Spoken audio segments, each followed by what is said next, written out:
Assalamualaikum warahmatullahi wabarakatuh. Perkenalkan, nama saya Muhammad Al-Zabil dari kelas 4 B2 Informatika. Kali ini saya akan mempresentasikan mengenai pertemuan 6 yang membahas basis data dalam mata kuliah Sistem Informasi. Basis data. Apa itu basis data? Pengertian basis data adalah kumpulan data yang dikelola sedemikian rupa berdasarkan ketentuan tertentu yang saling berhubungan sehingga mudah dalam pengelolaannya. Melalui pengelolaan tersebut, pengguna dapat memperoleh kemudahan dalam mencari informasi, menyimpan informasi, dan membuang informasi.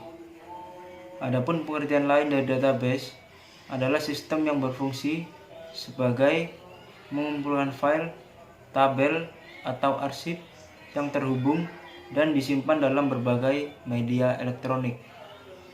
Relasi biasanya ditujukan dengan key atau kunci dari tiap tabel yang ada. Dalam satu tabel terdapat record-record yang sejenis yang merupakan satu kumpulan entitas yang seragam. Satu record terdiri dari file-file yang saling berhubungan dan menunjukkan dalam satu pengertian lengkap dalam satu record. Mungkin terdengar rumit, tapi sebenarnya tidak. Berdasarkan pengertian tersebut, bisa disimpulkan bahwa basis data mempunyai beberapa kriteria, yaitu bersifat data oriented, bukan program oriented. Dapat digunakan oleh beberapa program aplikasi tanpa perlu mengubah basis datanya. Hal ini juga dapat dikembangkan dengan mudah baik volume maupun strukturnya, sehingga dapat memenuhi kebutuhan sistem-sistem baru dengan mudah. Prinsip utama basis data atau database adalah pengaturan data dengan tujuan utama fleksibilitas dan kecepatan akses. Adapun tujuan basis data diantaranya sebagai efisiensi yang meliputi speed, space, dan akurasi, mengenai data dalam jumlah besar, kebersamaan pemakai, dan meniadakan duplikasi dan inkonsistensi data. Jenis-jenis database yang sering dipakai. A. Operational database. Operational database atau biasa disebut dengan database OLTP atau kepanjangannya Online Transaction Processing, berguna untuk mengelola data yang dinamis secara langsung atau real time. Jenis ini memungkinkan para pengguna dapat melakukan melihat dan modifikasi data. Modifikasi tersebut bisa berupa mengubah, menambah, menghapus data secara langsung melalui perangkat keras yang digunakan. Contohnya antara lain JSON dan XML. Database warehouse adalah sistem basis data yang digunakan untuk pelaporan dan analisa data. Sistem ini dianggap sebagai komponen inti dari business intelligence. Database warehouse merupakan depository sentral data yang terpadu dari satu atau lebih sumber yang berbeda. Database tersebut juga menyimpan data terkini dan historis dengan satu tempat yang digunakan untuk membuat laporan analisis. Data yang tersimpan di warehouse awalnya diunggah dari sistem operasi. Data bisa melewati penyimpanan operasional dan memungkinkan untuk pembersihan data. Proses tersebut menjadi operasi tambahannya dan dapat memastikan kualitas data sebelum digunakan di warehouse sebagai pelaporannya. Contohnya yaitu Microsoft SQL Server. C. Distributed database adalah basis data yang perangkat penyimpanannya tidak terpasang pada perangkat komputer yang sama. Basis data tersebut disimpan di beberapa perangkat komputer yang terletak di tempat yang sama atau tersebar melalui jaringan komputer lainnya yang saling berhubungan. Sistem ini tidak sama dengan sistem paralel yang menggabungkan erat dan bersistem data tunggal. Sistem ini terdistribusi melalui situs yang tergabung dan tidak memiliki komponen fisik.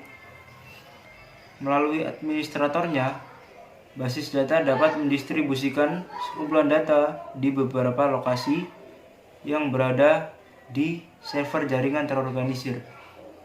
Karena sistem yang begitu unik, basis data terdistribusi bisa meningkatkan kinerja bagi end user dengan membiarkan transaksi melalui proses mesin yang banyak sehingga tidak fokus pada satu mesin saja.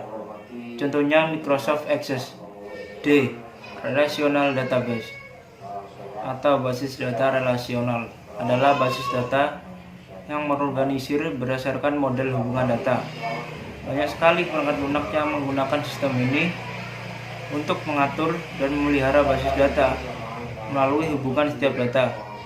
Umumnya, semua sistem menggunakan Structured Query Language atau SQL sebagai bahasa pemrograman untuk pemeliharaan basis data dan query.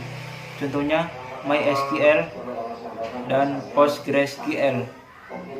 End User Database. Pengguna akhir biasanya tidak terlalu peduli dengan transaksi atau operasi yang dilakukan di berbagai tingkatan dan hanya mengetahui produk yang mungkin berupa perangkat lunak atau aplikasi. Oleh karena itu, ini adalah database bersama yang dirancang khusus untuk pengguna akhir.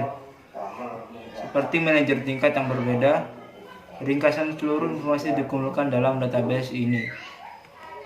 Aturan basis data. Untuk menghasilkan rancangan database yang baik, ada aturan atau ketentuan yang harus diperhatikan. Ketentuan pada pembuatan tabel pada database bertujuan agar memenuhi kriteria sebagai database. Adapun kriteria yang harus dipenuhi yaitu redundansi data, inkonsistensi data, pengaksesan data, data terisolasi untuk standarisasi, masalah keamanan, masalah integritas data, dan multi-user. 1. Redundansi data dan inkonsistensi data. Penyimpanan data di beberapa tempat yang berbeda disebut redundansi. Hal ini akan menyebabkan pemborosan dan menimbulkan inkonsistensi data atau data tidak konsisten apabila terjadi perubahan data atau update di beberapa tempat. Tujuan sistem database bukan untuk menghilangkan redundansi data, melainkan meminimalisir redundansi data karena suatu tabel tidak dapat berelasi atau berhubungan dengan tabel lain jika tidak ada redundansi sama sekali. Yang kedua, pengaksesan data. Data di dalam database harus siap diakses oleh siapa saja yang membutuhkan dan mempunyai hak untuk mengaksesnya. Oleh karena itu, perlu dibuat suatu program pengelolaan atau suatu aplikasi untuk mengakses data yang dikenal sebagai Database Management System atau disingkat DBMS. Yang ketiga yaitu data terisolasi untuk standarisasi. Jika data tersebar dalam beberapa tabel dalam bentuk format yang sama, maka akan menyulitkan dalam menulis program aplikasi, baik untuk mengambil dan menyimpan data. Oleh karena itu, data dalam satu database harus dibuat satu format yang sama, sehingga mudah dibuat program aplikasinya. Yang keempat yaitu masalah keamanan atau security. Setiap pemakai sistem database tidak semua bagian mengakses semua data. Misalnya, data mengenai gaji pegawai hanya boleh dibuka oleh bagian keuangan, sedangkan bagian gudang dan bagian lain tidak diperkenankan untuk membukanya. Keamanan dapat diatur dan disesuaikan baik di tingkat database atau aplikasinya. Yang kelima yaitu pemakai multiple user. Salah satu database dibangun karena nantinya data tersebut akan digunakan oleh banyak pengguna atau user, baik dalam waktu berbeda maupun bersamaan. Oleh karena itu, diperlukan database yang handal dan dapat mendukung banyak pemakai dan multi-user. Sekian presentasi yang bisa saya sampaikan. Kurang lebihnya saya mohon maaf. Untuk itu saya undur diri. Wassalamualaikum warahmatullahi wabarakatuh.